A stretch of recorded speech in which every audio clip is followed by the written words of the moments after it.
News top 9 brought you by Kesari मरहम एवं तैलम, वर्षों से दर्द पे सबसे ज्यादा असरदार। And Prayag PTMT bath fittings and accessories, quality बेमिसाल, लिख के ले लो। सीएम योगी ने गृह, कारागार, होमगार्ड, सचिवालय प्रशासन और नियुक्ति एवं कार्मिक विभागों की कार्य योजना प्रेजेंटेशन का अवलोकन किया। इसमें जो मुख्य बातें निकलकर सामने आई, उनमें सभी कैबिनेट मंत्री अब फील्ड में जाएंगे। कैबिनेट मंत्रियों की अध्यक्षता में 18 मंडलों के लिए 18 टीमें गठित कर 18 सप्ताह के लिए कार्यक्रम तैयार किया जा रहा है। इसके अलावा माफियाओं की अब तक 2081 करोड़ की अवैध संपत्ति जब्त की जा चुकी है। समाजवादी पार्टी के अध्यक्ष अखिलेश यादव और उनके चाचा और सपा विधायक शिवपाल यादव के बीच खींचतान और ज्यादा बढ़ गई है। अखिलेश के बयान पर पलटवार करते हुए शिवपाल ने कहा कि अगर अखिलेश को लगता है कि मैं उनके साथ नहीं हूं, तो वो मुझे पार्टी से निकाल सकते हैं। गैर राजनीतिक जो सवाल पूछा गया है, किसी राजनीतिक व्यक्ति ने गैर जिम्मेदाराना बयान दिया है, गैर जिम्मेदाराना बयान दिया है। वैसे तो हम तो समाजवादी पार्टी 111 विधायक जो जीते उन्हीं में से मैं हूँ और समाजवादी पार्टी के चुनाव लड़ा। तो अगर उनको ऐसा लग रहा है तो शीघ्र हमें समाजवादी विधानमंडल दल से निकाल दें। दिल्ली के जहांगीरपुरी में हुई अतिक्रमण पर कार्रवाई के खिलाफ सुप्रीम कोर्ट में सुनवाई हुई। सुनवाई के बाद कोर्ट ने फिलहाल यथास्थिति बनाए रखने के लिए कहा और अगला आदेश आने तक जहांगीरपुरी में किसी भी प्रकार की कार्रवाई नहीं करने के आदेश दिए। हालांकि आदेश सिर्फ जहांगीरपुरी के लिए है, देश के दूसरे हिस्सों के लिए नहीं। वहीं इस मामले की अगली सुनवाई अब 2 सप्ताह बाद होगी। दिल्ली के जहांगीरपुरी में हुई हिंसा से प्रभावित इलाकों में कांग्रेस समेत कई विपक्षी दलों के पहुंचने के बाद अब समाजवादी पार्टी के अध्यक्ष अखिलेश यादव ने बड़ा फैसला लिया है। पार्टी का 5 सदस्यीय प्रतिनिधिमंडल 22 अप्रैल को जहांगीरपुरी में जाकर लोगों से बात करेगा और मामले की जांच करेगा। इस दल में सांसद शफीकुर रहमान बर्क और एसटी हसन भी शामिल रहेंगे। दिल्ली में हुई सांप्रदायिक हिंसा पर मौलाना तौकीर रजा ने विवादित बयान दिया है। उन्होंने धमकी देते हुए कहा कि देश में महाभारत होने से कोई नहीं रोक सकता है। पीएम मोदी को धृतराष्ट्र कहते हुए उन्होंने कहा कि उनके राज्य में मुसलमानों पर जुल्म हो रहे हैं। और दिल्ली के मुख्यमंत्री अरविंद केजरीवाल और समाजवादी पार्टी के अध्यक्ष अखिलेश यादव ने मुस्लिमों को धोखा दिया है।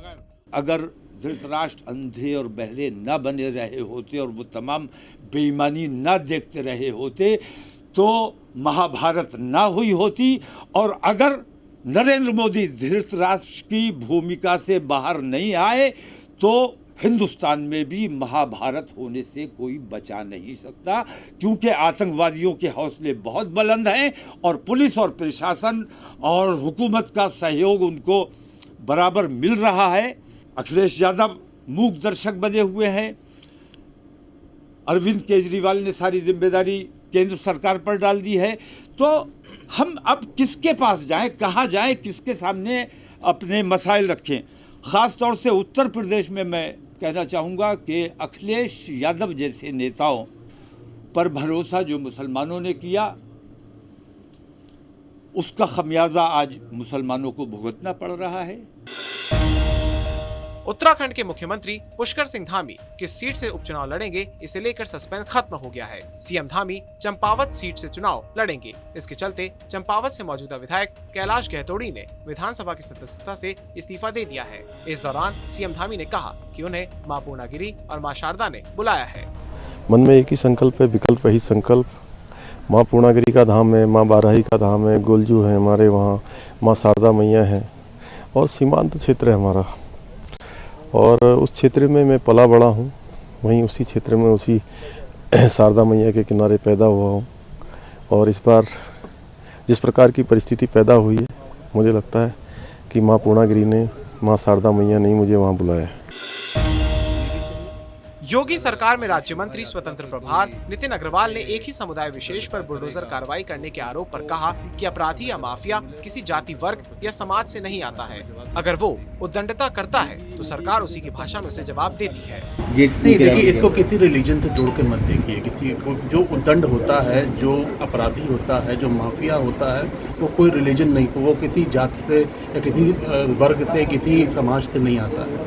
वो उद्दंडता करता है और उसके खिलाफ सरकार उसी भाषा में उनको जवाब भी देती है।